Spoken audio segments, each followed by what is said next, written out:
ดมดอมสิ้นกลิ่นหอมจำยอมร่วงโรยสู่ดิน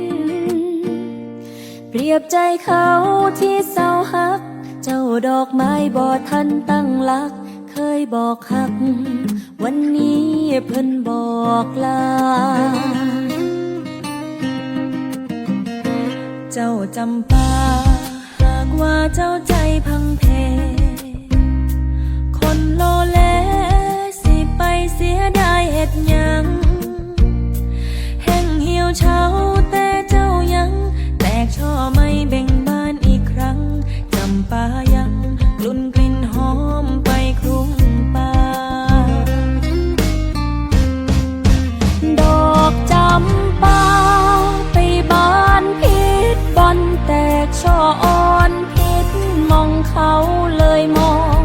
บ่เห็นเช่นความหักต้องหักให้เป็นเจ้าเลือกอย่างพิเศษเลือกเสื้อใจเขาเจ้าดอกจำปาให้กลับมาหักเจ้าของ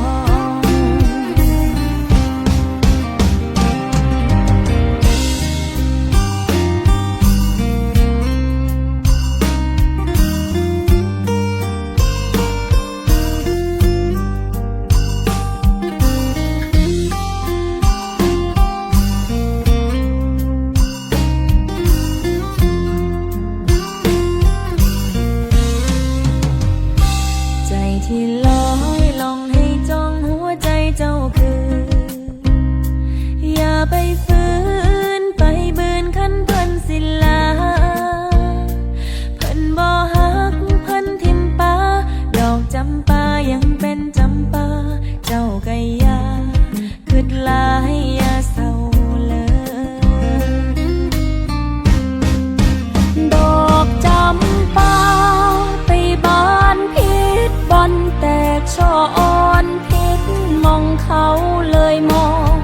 บ่เห็นเช่นความหักต้องหักให้เป็นเจ้าเลือกอย่างพิเศษเลือกเสื้อใจเขาเจ้าดอกจำปาให้กลับมาหักเจ้าของ